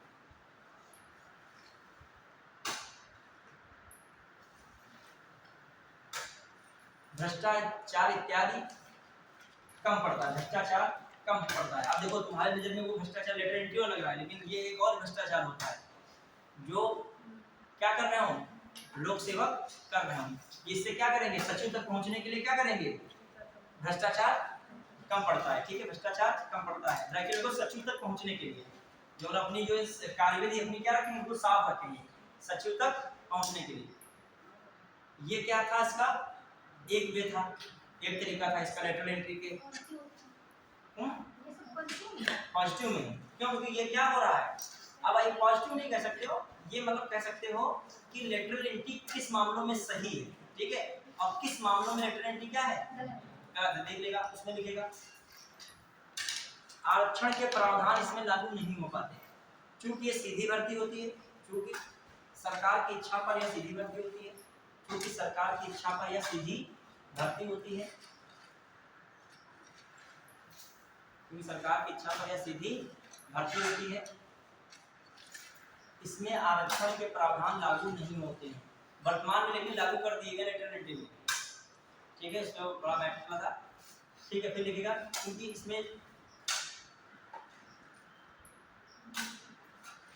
ठीक है, प्रावधानों आरक्षण के प्रावधानों संबंधित मामला ये लिखिएगा, आरक्षण के प्रावधान संबंधित समस्या, सीधी भर्ती इसमें आरक्षण के प्रावधान संबंधित समस्या है, आरक्षण के प्रावधान संबंधित क्या है, समस्या, ठीक है। और दूसरा क्या है, यूपीएससी के लिए जन सामान्य में अवसरों की कमी हो जाती है, यूपीएससी के तहत भर्ती में, यूपीएससी के तहत भर्ती में जन सामान्य के लिए अवसरों की कमी, जन सामान्य के लिए क्या हो जाएगा, अवसरों की कमी हो जाती है। समझ पाए कमी क्यों होगी, जब पद किससे भर गए हैं, लेटरल एंट्री से। लेकिन जब आप देखोगे बहुत बड़े बड़े सचिव जो आए हैं जिनका नाम आपने खुद करंट अफेयर में पढ़ा है, बहुत सारे सचिव किसके थ्रू बने थे, अरविंद पनगड़िया भी कहीं ना कहीं किसके थ्रू सचिव बने थे, हाँ, ये भी कहां से इनका मामला रहा था, लेटरल एंट्री से ही था, जितने भी बड़े पद ज्यादा आप लेंगे, ठीक है। देखो सरकार क्या करती है, सरकार को ये लगता है, ब्यूरोक्रेसी वाला व्यक्ति है, कहीं करप्शन में उलझाना हो, कहीं हमारे अकॉर्डिंग कार्य को ना करे, तो हर सरकार चाहती है कोई बड़ा विभाग होगा मेरे अकॉर्डिंग वो क्या करे, कार्य करे, ठीक है। अब आइए लिखिएगा, अब लिखिएगा नियंत्रक एवं महालेखा परीक्षक, अब आइए कैट लिखिएगा, कैट छूट गया था पिछली बार, कैट कंट्रोलर एंड ऑडिटर जनरल या नियंत्रक एवं महालेखा परीक्षक। अब आपका ये सीधा टॉपिक है, वो टॉपिक ही नहीं सीधा है, गवर्नेंस जो है वो एक टॉपिक अलग टाइप का है। वो टॉपिक में क्या है, आपको जानकारी बहुत होनी चाहिए। महालेखा परीक्षक, महालेखा परीक्षक, ठीक है, नियंत्रक और महालेखा परीक्षक। अब देखिए नियंत्रक और महालेखा परीक्षक में इंपॉर्टेंट क्या क्या है। पहली बात तो ये पद क्या है, पद क्या है, ठीक है। फिर इसमें कार्य क्या है, इसके कार्य क्या है, ये पद क्या है, फिर इसके संवैधानिक उपबंध भी देखो, इसके आर्टिकल बहुत पूछे जाते हैं। संवैधानिक उपबंध, ठीक है। तो इसमें कार्य क्या है और कार्यकाल क्या है 6 वर्ष और हटाने की प्रक्रिया क्या है, हटाने की प्रक्रिया क्या है। अब मुझे बताइएगा, इससे क्वेश्चन अक्सर आता है, स्टेटमेंट में पूछ रहा हूँ, आप बताइएगा। टेंशन मत लीजिए, मैं पढ़ाऊंगा तब आप आराम से बता दोगे। शायद कुछ लोग पहले से पढ़े हो तो उनके लिए बढ़िया अवसर है अपनी जो रिकॉल करने का और बताने का, ठीक है। हाँ, पहला स्टेटमेंट है, नियंत्रक एवं महालेखा परीक्षक सरकार का या लोक वित्त का संरक्षक कहा जाता है, ठीक है। पहला स्टेटमेंट है सीधे सीधे, नियंत्रक महालेखा परीक्षक लोक वित्त का संरक्षक कहा गया है। अगला स्टेटमेंट, डॉक्टर भीमराव अम्बेडकर द्वारा कैग को संविधान में महत्वपूर्ण भूमिका वाला अधिकारी बताया गया है। अब बताइए, केवल एक सही है, केवल दो सही है, एक और दो दोनों सही है, ना तो एक ना तो दो, दोनों सही है, क्लियर। अगला सुनिएगा, नियंत्रक एवं महालेखा परीक्षक को शपथ आर्टिकल 148 का 3 क्लॉज, 148 के 3 क्लॉज के अंतर्गत राष्ट्रपति दिलाता है, ठीक है। मैंने क्या बोला, नियंत्रक एवं महालेखा परीक्षक को शपथ 148 के 3rd क्लॉज के अंतर्गत राष्ट्रपति दिलाता है। फिर अगला स्टेटमेंट, नियंत्रक एवं महालेखा परीक्षक का कार्यकाल 5 वर्ष या 65 वर्ष होता है। बताइए, मैंने पहला स्टेटमेंट क्या बोला है, नियंत्रक एवं महालेखा परीक्षक को शपथ आर्टिकल 148 के 3 के तहत राष्ट्रपति दिलाता है। और फिर बोला है इसका कार्यकाल 5 वर्ष या 65 वर्ष होता है, इनमें से जो पहले हो जाए। दोनों गलत है, दोनों गलत, दूसरा वाला गलत है, दूसरा तो पक्का ही गलत है। बताइए। ये गलत है, दोनों गलत है, पूरा भरोसा है, गलत है ऐसा तो 6 वर्ष का होता है। तो ये वाला सही का क्या है, ये नहीं पता, गलत दोनों गलत है। देखिए एक चीज बताऊं, आर्टिकल 148 का 2 कहता है, कौन कहता है, 2 कहता है, आर्टिकल 2 कहता है कि अनुसूची 3 के अंतर्गत शपथ दिलाने की प्रक्रिया किसको, नियंत्रक एवं महालेखा परीक्षक। तो 148 का 3 की जगह कितना होना चाहिए था, 2 होना चाहिए। इसमें कहा गया अनुसूची 3 के अनुसार शपथ लेना, ये भी बताया गया किस अनुसार, अनुसूची 3 के अनुसार क्या लेता है, राष्ट्रपति इसको क्या दिलाता है, शपथ दिलाता है। लेकिन शपथ की बात किसमें की गई है, 148 के 2 में की गई है, क्लियर। और फिर जो यहाँ पर कितना होना चाहिए, 6 वर्ष। फिर आ जाइए एक और क्वेश्चन, नियंत्रक एवं लेखा परीक्षण संबंधी रिपोर्ट राष्ट्रपति को देता है। फिर अगला, राष्ट्रपति द्वारा उस रिपोर्ट को जांच के लिए लोक लेखा समिति को भेजा जाता है, तदुपरांत वह संसद में उसे प्रस्तुत करती है। बताइए, सही है तो दोनों, पहला दूसरा, तो पहला है दूसरा, दोनों या एक इसमें से, दोनों सही है, दोनों समझ रहे, ये भी दिमाग में रखिएगा। बहुत बार क्वेश्चन आता है, लोक लेखा समिति की रिपोर्ट की जो जांच करता है, लोक लेखा समिति की जो रिपोर्ट जाती है वो हटा दिए, लोक लेखा समिति, यहाँ पे वो क्या, जो लोक लेखा संबंधित कोई भी जांच होती है, क्लियर, लोक लेखा संबंधित कोई भी जांच होती है किससे जुड़ी रहती है, कैग। जो कैग रिपोर्ट बनाएगी, समझना ध्यान से, रिपोर्ट ये किसको सौंपेगा, राष्ट्रपति, किसको सौंपेगा, राष्ट्रपति। और राष्ट्रपति से वो किसके पास जाएगी, लोक लेखा समिति के पास, और लोक लेखा समिति उसकी क्या करेगा, फिर से जांच करेगा और फिर राष्ट्रपति को देता है, और राष्ट्रपति क्या करता है, संसद में रखवाता है। तो ये अपनी रिपोर्ट किसको सौंपता है, राष्ट्रपति को। अब आइए इसका इनडायरेक्टली लिंक किससे हो गया देखा जाए, लोक लेखा समिति। क्वेश्चन आता है नियंत्रक एवं महालेखा परीक्षक को किस समिति का मित्र या मार्गदर्शक कहा जाता है, किसे कहा जाएगा, लोक लेखा समिति। क्योंकि इससे रिलेशन इसका है लोक लेखा समिति से। क्लियर, ये सारी चीजें आपकी इस टॉपिक में आ जाएंगी। अच्छा, ये 3 प्रकार के प्रतिवेदन देता है राष्ट्रपति को, 3 प्रकार के। एक होता है विनियोग लेखा पर संबंधित लेखा परीक्षण की रिपोर्ट आती है। ये देखो कठिन शब्द लग रहे होंगे, लेकिन आप मजबूरी है करोगे क्या, लिख लोगे दिमाग में बस जाएगा, ऐसा ऑप्शन है लगा दोगे। मतलब एक होता है विनियोग विधेयक, मैंने पढ़ाया था, याद कीजिए, पढ़ाया था कि नहीं पढ़ाया था, याद कीजिएगा, बहुत पहले याद कीजिएगा। किसमें पढ़ाया था, बजट में आया था।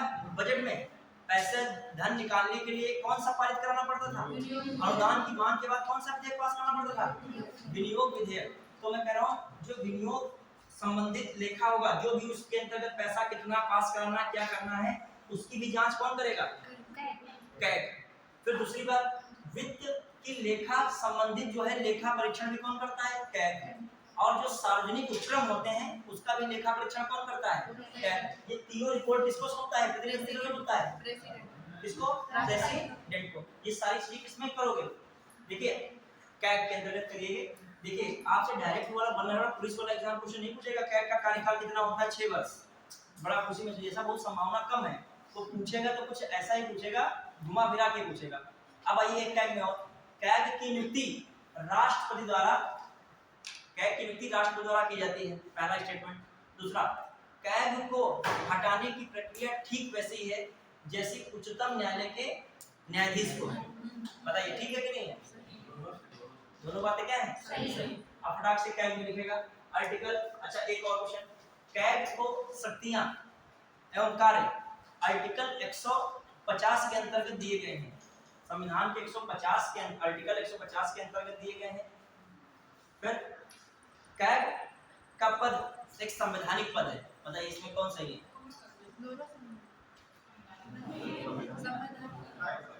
इसमें जो है इसकी पूरी बात किसमें की गई, 148 में। तो कॉमन सी बात, पद तो क्या है, संवैधानिक है। और मैंने कहा शक्तियां कार्य 150 में दिए गए, ये बात क्या है, गलत है। शक्तियां कार्य किसमें है, 149 में, किसमें है। तो कहने का मतलब कैग से रिलेटेड आर्टिकल आपको भी याद नहीं, उसको भी दिमाग में रखना पड़ेगा, कहां से कहां तक है आर्टिकल, ठीक है। तो इसको भी दिमाग में रखिए। चलिए स्टार्ट करते हैं, कैग के बारे में लिखेगा, स्टार्ट करें, ठीक है। मतलब मैं क्वेश्चन इसलिए पूछ लेता हूं कि जब आप कभी जब पढ़ने के बाद करो तो मन में क्वेश्चन जरूर बना लीजिए कैसे क्या आ सकते हैं इससे, ठीक है। देखिएगा पहला जो है, जो कैग को लिखी गई है हिंदी में लिख लेते हैं, ये किस भाग में है, बताइए किस भाग में है। कॉमन सी बात है, ये 148 से 151 किस में जाएगा, भाग 5 में। क्लियर, धीरे धीरे दिमाग में कुछ भी एग्जामिनर पूछ सकता है बेसिक, वहां दिमाग में 6 आ गए तो आपको कुछ समझ में क्या कितना भी पढ़े बेकार हो गया वहां पढ़ना, ठीक है। फिर आइए इस आर्टिकल तक है 148 से आर्टिकल 151 तक। फिर आ जाइए, क्या है मामला, इसके बारे में बताया गया, लोक वित्त का संरक्षक, लोक वित्त का क्या है, संरक्षक है। क्लियर। फिर आ जाइए, बी आर अम्बेडकर ने, डॉक्टर बी आर अम्बेडकर ने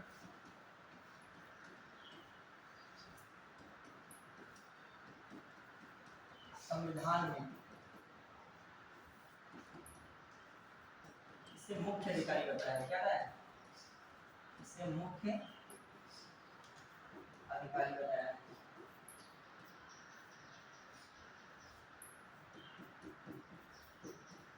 किस रूप में बताया है, लोक वित्त का संरक्षक करता है, इसलिए लोक वित्त का संरक्षक, ठीक है। लोक वित्त क्या है, संरक्षक। फिर आ जाइए इसके बारे में क्या इंपॉर्टेंट, पहले कुछ आर्टिकल से लिख लीजिएगा इससे रिलेटेड। Article 148, clear. आर्टिकल कौन है, 148 का जो है उपबंध या क्लॉज क्या है, 1। इसमें क्या कहा गया है, कैग की नियुक्ति, कैग की नियुक्ति राष्ट्रपति द्वारा की जाती है, राष्ट्रपति द्वारा होती है। कैग की नियुक्ति किस द्वारा होती है?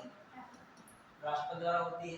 दूसरी बात इसमें कैग में क्या कहा गया है, ध्यान दीजिएगा, इसी में इसी आर्टिकल जो है 141 का 1 में कैग को उच्चतम न्यायालय, उच्चतम न्यायालय के न्यायाधीश, न्यायाधीश के समान हटाया जाता है, हटाया जाता है। उच्चतम न्यायालय के न्यायाधीश के समान क्या जाता है, हटाया जाता है। आप समझिए, क्या किसके समान हटाया जाता है? उच्चतम न्यायालय के न्यायाधीश समान। अब कैसे हटाया जाता है उच्चतम न्यायालय के न्यायाधीश को, जानते ही हो, किसकी सलाह पर? संसद की सलाह पर, राष्ट्रपति द्वारा। मतलब क्या मतलब निकला, राष्ट्रपति संसद की सलाह पर लिखा, संसद की सलाह पर, संसद की सलाह पर राष्ट्रपति द्वारा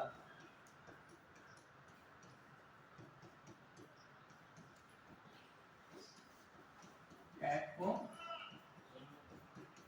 हटाया जाता है।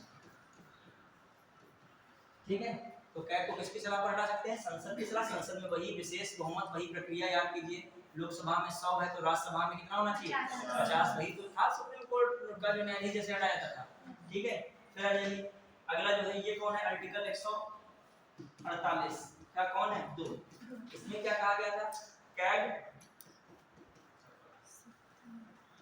को शपथ जो है अनुसूची 3 के अनुसार राष्ट्रपति दिलाता है।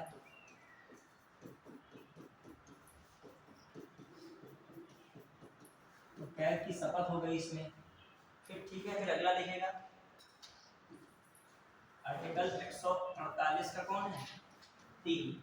इसमें जो है कैग की सेवा शर्तें, यानी कि कैग की सेवा शर्तों का निर्धारण, सेवा शर्तों का निर्धारण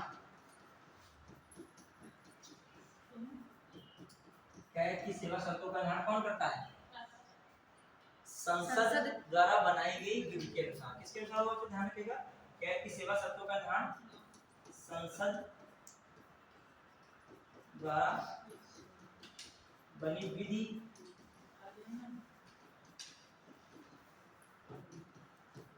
के अनुसार होता है। ये बताया गया है किस आर्टिकल में? इस आर्टिकल में बताई गई बात है। क्लियर? तो दिमाग में रखिएगा। फिर आ जाइए आर्टिकल 148 का कौन सा है? 4। 148 का 4 क्या कहता है? कैग का सेवानिवृत्त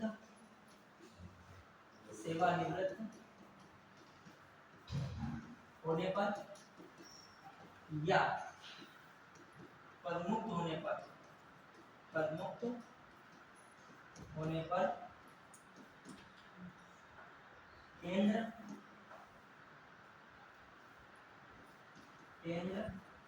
तथा राज्य सरकार के अधीन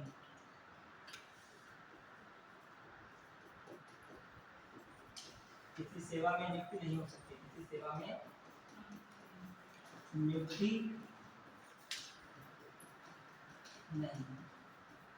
जो 5 कोई इंपॉर्टेंट था नहीं तो 5 को छोड़ दीजिए, 6 को लिख लेगा। एक इंपॉर्टेंट है, कौन है? 6। 5 में कुछ था नहीं तभी मैंने इसको छोड़ दिया होगा पढ़ने। हाँ, लिखेगा 6। 1 4 8 का 6 भी इतना इंपॉर्टेंट लेकिन तब भी लिख लेगा। यदि संचित निधि पर भारित में कभी भी पूछ लिया जाता है तो कैग का जो वेतन है किस पे, वेतन भत्ते किस पर है? संचित निधि पर भारित है। तो ये किस में लिखेगा? आर्टिकल 5 में लिखेगा। जो कतिपय कारण वाण होते हैं उनको मैं आर्टिकल छोड़ दूं, पूछे जाते नहीं हैं।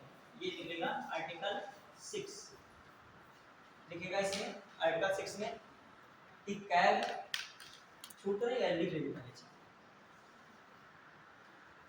लिखे फिर हम आगे पेज बढ़ेंगे। कैग का सेवानिवृत्त होने पर या पद मुक्त होने पर केंद्र तथा राज्य सरकार के अधीन किसी सेवा में नियुक्त नहीं होता है या नहीं किया जाता है। क्लियर? ये किसके बारे में बात है? किसके बारे में? कैग के बारे में। पढ़ा क्या? हो गया? चलिए अब आइए, मैं एक अगला लिख रहा हूँ आर्टिकल 148 का कौन सा? यही बताया जा रहा है, ठीक है? हाँ, यूपीएससी के स्टूडेंट में सबसे मेन होता है धैर्य। पता धैर्य क्या होता है? जैसे मान लो उस दिन टॉपिक आया आपका और उस दिन आपको लगा कि यार टॉपिक तो यार समझ में नहीं आ रहा, उसने छोड़ दिया अगले क्लास, और अगले क्लास में मतलब बहुत जबरदस्त टॉपिक था, उसमें ऐसी चीजें थी वो शायद मतलब एग्जाम में आनी ही आनी हो। आप जो है एक दिन की पढ़ाई को सोच कर क्या कर दिए? इससे पहले तो सबसे पहला उसमें क्या होना चाहिए, और दूसरा क्या है इंपॉर्टेंट? परिश्रम लगातार वाला। ऐसा परिश्रम नहीं 6 घंटे 8 घंटे की पढ़ लिया पढ़ाई से घिरा हो गई है, आराम से थोड़ा थोड़ा क्या कर जाइए। और तीसरी चीज सबसे इंपॉर्टेंट क्या है बताइए? खुद पर क्या होना चाहिए? आत्मविश्वास होना चाहिए, अहंकार नहीं होना चाहिए। क्या होना चाहिए? आत्मविश्वास अहंकार में आते हो अंतर होता है कि नहीं बताइए? बहुत होता है अंतर। आत्मविश्वास और अंतर कैसे बताइए? बताओ कोई एग्जांपल दीजिए, कोई बताइए। आत्मविश्वास और अहंकार में अंतर बहुत कैसे होता है? मैं कर सकता हूँ, ये आपका क्या है? आत्मविश्वास है। मैं ही कर सकता हूँ, ये आपका ही जो लग गया मतलब सिर्फ मैं ही, तो ये आपका क्या होता है? अहंकार है। ठीक है, हम सब कर सकते हैं, ये क्या है? सब क्लास का हमने कहा ये आत्मविश्वास है आपका। आत्मविश्वास हम सब कर सकते हैं। अब वो स्टूडेंट कह रहा है इस क्लास में अकेले कह रहा है हम ही केवल कर सकते हैं और ये सब पढ़ने वाले है ही नहीं, तो ये क्या होता है? मतलब उसमें कौन सा छिपा व्यक्ति है, वो तुमसे शायद ज्यादा पढ़ रहा हो तो कुर्सी पे खड़े होकर नहीं कह रहा। ठीक है, कभी कभी लोग देखा होगा बहुत जो है गुस्से उस्से में जो है बताएंगे ये सिर्फ हमारे सिवाय कोई नहीं कर सकता है। ठीक है चलिए, हाँ, और अहंकार यूपीएससी के एग्जाम में ले डालेगा, ये भी बहुत बड़ी शर्त है कि पता क्या आ जाए आपका एग्जाम में, मतलब वहां पर आपको महान्यायवादी, महानियंत्रक, लेखा महानियंत्रक परीक्षक लगने लगे, क्या जान पाओ। बहुत स्टूडेंट कंफ्यूज हो जाए, मान लीजिए मैं किसकी बात कर रहा हूँ, महान्यायवादी की और एक महानियंत्रक या महालेखा परीक्षक की। जैसे अभी मैं क्वेश्चन यहाँ पर दे रहा हूँ, ये क्वेश्चन आया था यही विशेष वाले 22 या इधर 21 22 23 के में ही जो मैं क्वेश्चन आया था बताता हूँ, इसी 3 में आते जाता है। एक क्वेश्चन है महान्यायवादी का, बताइएगा महान्यायवादी का पद संवैधानिक होता है एवं इसकी योग्यता सुप्रीम कोर्ट के न्यायाधीश के समान होती है। पहला स्टेटमेंट है। अगला स्टेटमेंट है महान्यायवादी को सुप्रीम कोर्ट के न्यायाधीश के समान हटाने की प्रक्रिया है। अब आइए, केवल एक सही है, केवल 2 सही है, एक और दोनों सही, ना तो एक ना तो यही क्वेश्चन आया था और हमने इसी क्लास में चर्चा की थी जहां मैं पढ़ाता था। हाँ बताइए, घबराइए नहीं, महान्यायवादी इतना पढ़े हो, शायद पढ़े हो कि नहीं क्लास? पहला गलत है। बताइए मैंने क्या बताया? सुनिएगा सब लोग, सुनिए, दिमाग लगाइए और परेशान नहीं, पढ़ाई से ही कोई कार्य नहीं है। देख लीजिए, आप बाहर यहाँ जाके देख लीजिएगा, मिट्टी दिया खोद रहे हैं, देखिए कितना परिश्रम करते हैं। ठीक है, पसीना छू रहा होगा, बीच बीच में तुमको देखते हैं और वो सौभाग्यशाली तुमको समझ रहे हैं, तुम नहीं अपने समझ रहे हो। सच में वो देर से बैठे देख रहे थे, शुरू में बैठे थे कि नहीं, उधर देख रहा होगा। ठीक है, और उनके मन में भी ड्रीम होगा कि हमारा बच्चा जो है यहाँ पर पढ़े, अपना भले नहीं पढ़ पाए लेकिन वो अपने आगे को चाहते पढ़े। अब आइए देखिएगा मैं क्या बताना चाह रहा हूँ कि मैंने पहला स्टेटमेंट क्या बोला, महान्यायवादी का पद संवैधानिक होता है तथा इसकी योग्यता सुप्रीम कोर्ट के न्यायाधीश के समान होती है। पहली बात हो गई।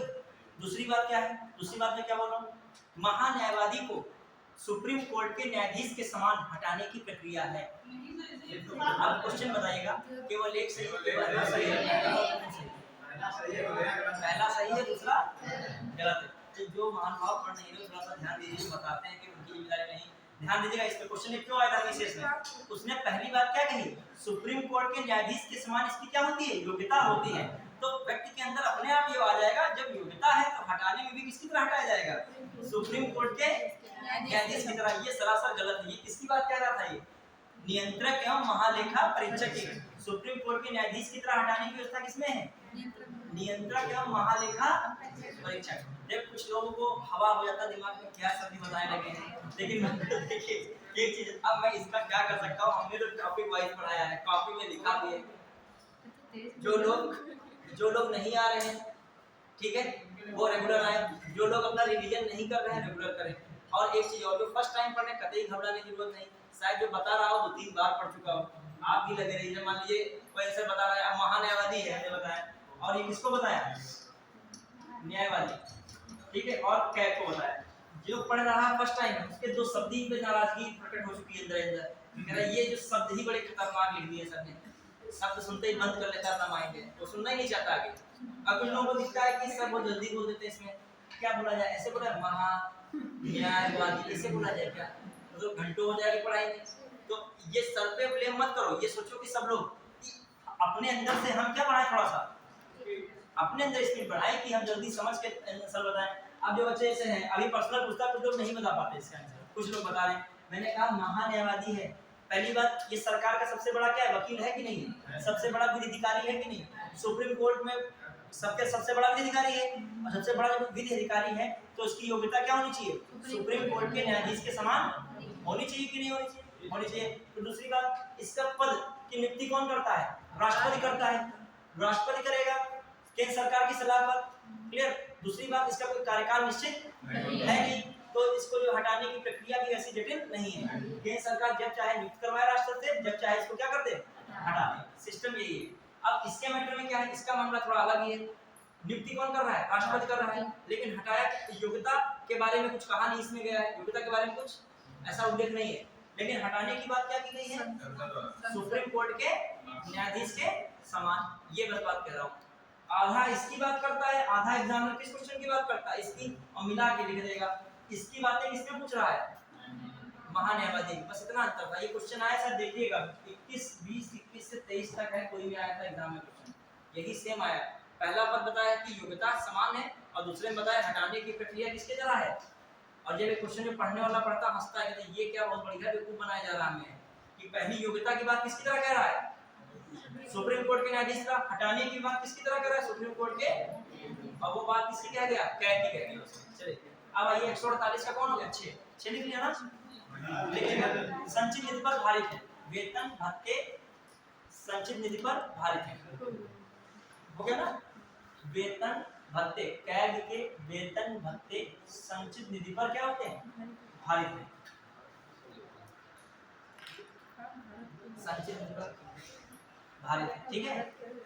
अब कैग का मामला है कि किसके संचित निधि होगा, भारत की संचित निधि होगा, ठीक है, ठीक है। हाँ अब आइए, अब सर जी पूर्णविराम, हाँ मैं इसे भूल गए हैं, उनका मन अटका है सर जी पूर्णविराम शायद ये लगा देता आगे बढ़े, ठीक है। कुछ तुम लोग बड़े ना कहीं कहीं अकेडमी वाले फ्रेंड में होता नहीं सर, हाथ एक मात्रा छूट गई सर जी, ये होता है, आप तुम लोग भले ना करते हो, हाँ भी तुम लोगों से खुद ही मिस्टेक होती है जल्दबाजी लिखने में।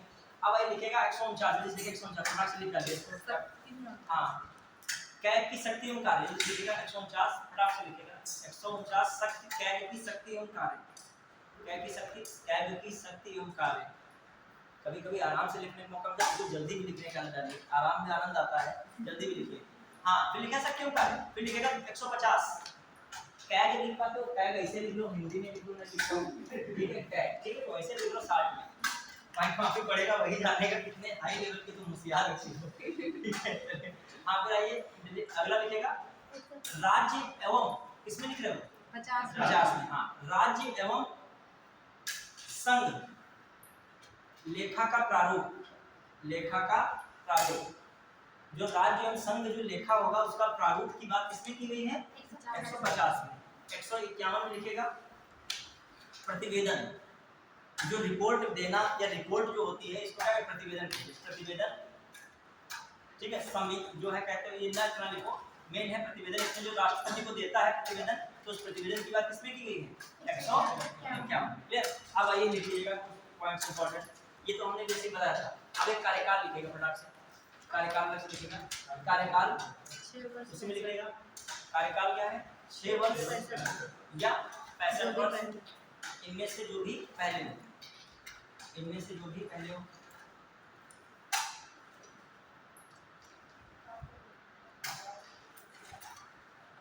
फिर लिखेगा केंद्र सरकार के जैसे कार्य,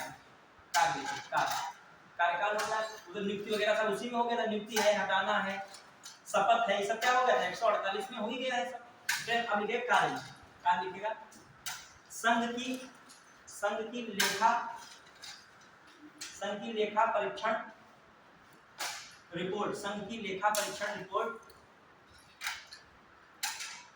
तैयार कर राष्ट्रपति को देना, तैयार कर राष्ट्रपति को देना। लेखा परीक्षण रिपोर्ट तैयार कर राष्ट्रपति को देना। क्लियर?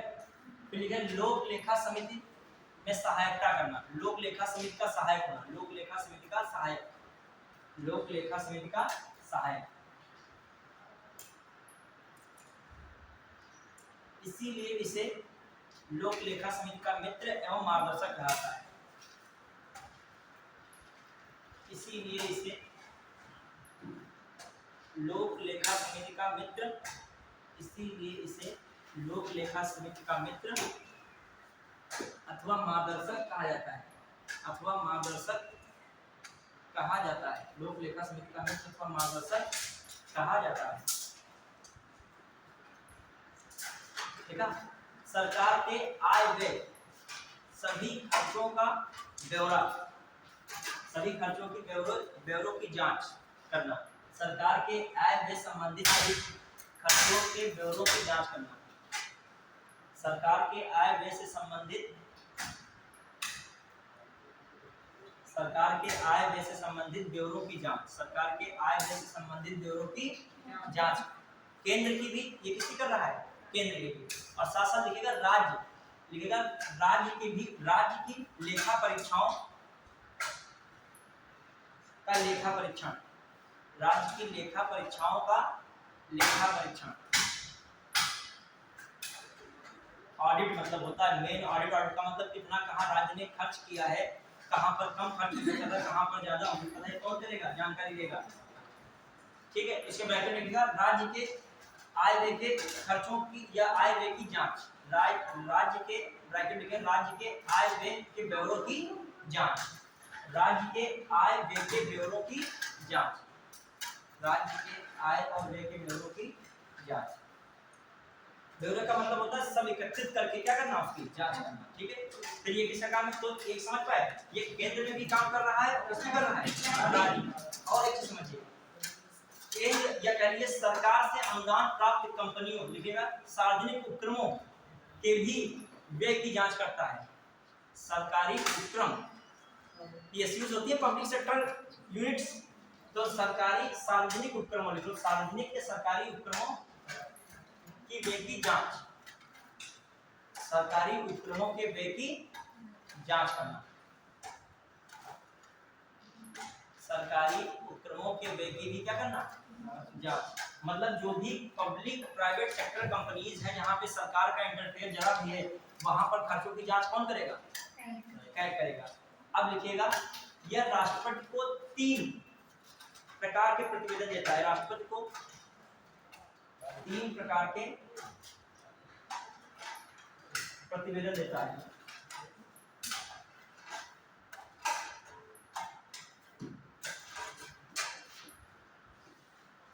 विनियोग लेखा पर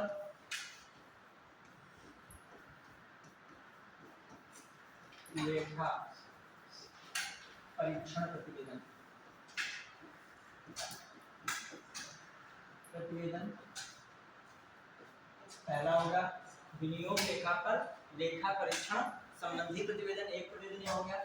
फिर वित्त लेखा पर लेखा परीक्षण संबंधी प्रतिवेदन,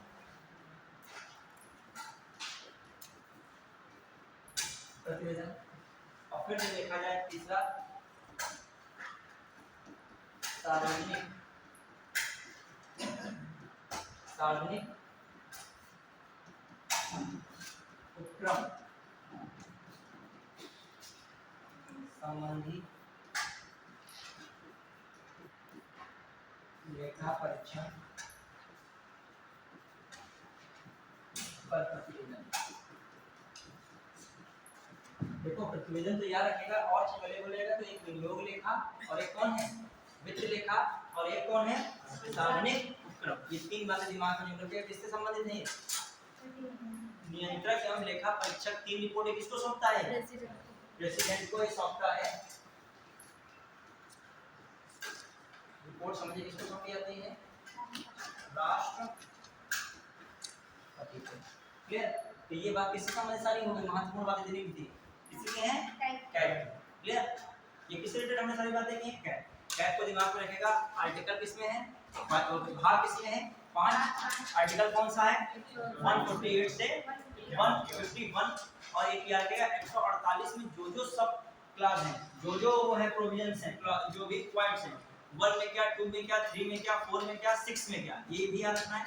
और ये भी याद रखना है कि 150 में भी क्या है, 149 मतलब एक साथ मतलब हाथ ना कर देगा। क्लियर? तो हम किसी का भी आर्टिकल पूछ रहे हैं तो तैयार हो गए ना? संवैधानिक पदों का आर्टिकल पता ही है, सबको पता है, बताना कुछ चाहता है कुछ नहीं चाहता है। आप बताइएगा, बच्चे बताइए, रेनू आप बताएंगे। महान्यायवादी आर्टिकल किसमें है? महान्यायवादी बता नहीं पाओगे, दूसरा जो स्टूडेंट बताते हुए आगे निकल जाएगा। तुरंत देखो, रुके नहीं, तुरंत बता दे कितना है? 76। इसी बात पर जो सत्यम बताइए, महाधिवक्ता किस आर्टिकल में है? किसमें? 165। किसमें? 165 में। 159 में क्या है? सही बोलेंगे। 159 बता दीजिए। 159 में क्या है?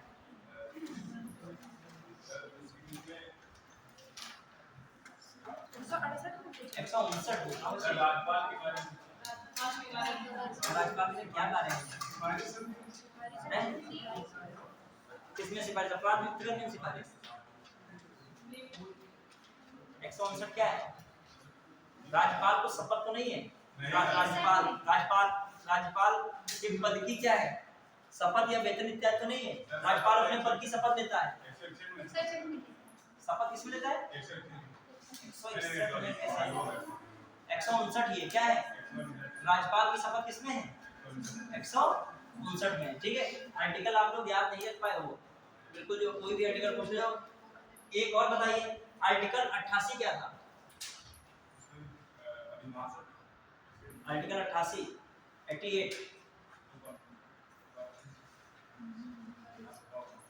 बताइए, आर्टिकल 88 महान्याय से संबंधित कुछ था कि नहीं था? याद कीजिए, भूल गए? प्रचलित आर्टिकल लोग याद रहते हैं, लेकिन आर्टिकल ऐसे याद रखो कि कोई बच्चा ना कर पाए, उनमें भी चिंता लोगों से पूछ करो। आर्टिकल 88 में क्या बता? महान्यायवादी के विशेषाधिकार किस तरह से? मंत्रियों के होते हैं, संघ के मंत्री होते हैं। महान्यायवादी क्या बताया था मैंने? विशेषाधिकार किसमें लगभग होते हैं? आर्टिकल 88 में। अब आ जाइए 78 में क्या बताया था? 78 में नहीं याद है? पॉलिटी लगभग समापन की हो चुका है, प्रशासन चल रहा है, तो मैंने इसमें टॉपिक करा दिया है। वो क्या चल रहा है? गवर्नेंस का पॉलिटी लगभग हो गया है। अच्छा, अब एक क्लास मिलेगा, वो बहुत इंपॉर्टेंट क्लास है, जिसमें कोई बैग मिलेगा, पीआईएल उसी क्लास में है। और न्यायिक सक्रियता क्या है? न्यायिक सक्रियता और पीआईएल, ये भी किसका हिस्सा है? देखा जाए वैसे तो किसका हिस्सा है? न्यायपालिका का हिस्सा है, लेकिन ये किसके लिए इंपॉर्टेंट है? गुड गवर्नेंस के लिए। किसके लिए इंपॉर्टेंट है? गुड गवर्नेंस के लिए। अब गुड गवर्नेंस के लिए इंपॉर्टेंट, तो हम इसको किसमें पढ़ाएंगे? इस टॉपिक में पढ़ाएंगे। किसको पढ़ाएंगे? न्यायिक सक्रियता। और न्यायिक सक्रियता का भी हिस्सा कौन, साधन कौन है? पीआईएल है। ठीक है, और इसको बहुत मतलब बेसिक से पढ़ाएंगे, जैसे एनसीईआरटी और ये बहुत जटिल प्रक्रिया है, तो समझना बड़ा कठिन हो जाएगा। तो हम बहुत मतलब व्यवहारिक थ्योरी बताएंगे इसमें। व्यवहारिक का मतलब कराएंगे कठिन वाली भी, कठिन इसलिए करानी जरूरी है, अभी क्वेश्चन आएगा किसमें आएगा? कठिन वाली भाषा में आएगा। और सरल इसलिए एनसीईआरटी वाली कराएंगे, एनसीईआरटी में शब्दों का जो चयन है बड़ा क्या किया गया है? सरल किया गया। चलिए, इतना हम लोग पढ़े थे वो आज चले जाते हैं, फिर आगे की चीजें कर। अब आइए थोड़ा सा चलते चलते कोई टॉपिक है, हम लोगों ने एक जनरली पढ़ा था, अभी थोड़ा 4-5 मिनट होंगे ना, अभी 4 मिनट है। अब ऐसे मान लो हम लोगों ने देखा था, आप लोगों से वो कोई टॉपिक नहीं है, मतलब ऐसा नहीं टॉपिक है, फैक्ट वाला ये टॉपिक थोड़ा सा कॉन्सेप्ट में पढ़ने को करते हैं। ठीक, ये मैंने डायग्राम बना रहा हूँ, आप लोग बताइए किसका डायग्राम है ये, आप लोग बताओ। ये डायग्राम से फॉलो किया जाए, ये विज्ञान एवं प्रौद्योगिकी, विज्ञान एवं प्रौद्योगिकी का हिस्सा है। ये जो है गवर्नेंस का हिस्सा है, गवर्नेंस। ठीक है, और जो ये हिस्सा हम बनाए, तो इसमें जो है कौन सा हम बना सकते हैं? विज्ञान प्रौद्योगिकी भी उसमें शामिल हो और गवर्नेंस भी हो, तो ये कौन सी चीज बन सकती है? कल हमने पढ़ाया था, एक डायग्राम के तरीके बता दें। इसे हम ई गवर्नेंस कह सकते हैं कि नहीं कह सकते? कह सकते हैं। ये क्या बना है आपका, मतलब विज्ञान प्रौद्योगिकी का यूज किसने कर दिया गया है, गवर्नेंस में कर दिया गया है। वहां पर ही क्या होता है, ई गवर्नेंस। अब बताओ ई गवर्नेंस भ्रष्टाचार को रोकने में जो सहायक है कि नहीं सहायक है, आप बताइए। यदि 100% ई गवर्नेंस कर दिया जाए तो 0% तक क्या हो सकता है, भ्रष्टाचार से। समझ पाए कि नहीं? यदि मैं क्या कह रहा हूँ, ई गवर्नेंस कितना कर दिया जाए, क्योंकि ज्यादातर वो चेंज जो प्रक्रिया है ना, भ्रष्टाचार किसमें होता है, एक प्रक्रिया के माध्यम से होता है। यदि जैसे मान लीजिए किसी के लिए कॉलोनी गांव में आई है, डीबीटी के माध्यम सीधे खाते में उसके पैसा जाता है कि नहीं, तो लगभग जो है उसमें क्या है, किसका यूज किया गया है, ई गवर्नेंस किया गया है। अब एक किसान सम्मान निधि है, मान लीजिए कहेगा प्रधान जी के खाते में आएगी, प्रधान जी किसान सम्मान निधि गांव में जो है बांटेंगे, ठीक है। किसान जी को एक दिन पहले, जो प्रधान जी को एक दिन पहले घेर लेते हैं न्यूज पे सुन के, क्या किसान महोदय। अब इसमें कौन सी चीज होती है, इसमें भी क्या है, ऐसे कोई ऑप्शन जैसे दे दे कि किसान सम्मान निधि या कॉलोनी के लिए सरकार द्वारा धन आवंटित करना सीधे खाते में, तो ये किसमें जाएगा, किसमें जाएगा, ई गवर्नेंस में जाएगा। समझ पाइए बात। तो ई गवर्नेंस का क्षेत्र क्या होगा, विज्ञान प्रौद्योगिकी के साथ क्या होना चाहिए, गवर्नेंस। अब बताओ इससे और क्या क्या जल्दी बताइए, दो तीन पॉइंट आपके दिमाग में, कॉन्सेप्ट की बात कर रहा हूं, सबके अंदर इनोवेटिव आइडिया होते हैं। आप बताइए, अब देखो ये बात मैंने बताई, ये पैसा जो है ये कौन दे रहा है,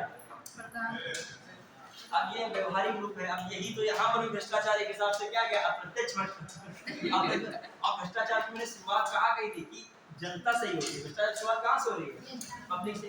अब देखो वो क्यों मिल रहा है, क्योंकि उसमें शायद कानूनियां उतरी नहीं है, लोग जो अभ्यर्थी बेनिफिशियरीज हैं क्या है ज्यादा, लाभार्थी ज्यादा है, कानूनियां क्या है कम है, तो उसमें लगता है कि हमको मिलना चाहिए। तो वहां भी तो मानक होगा, सबसे गरीब हो उस हिसाब से मिलता है क्या, प्रधान जी को क्या इस प्रकार से मिलता है।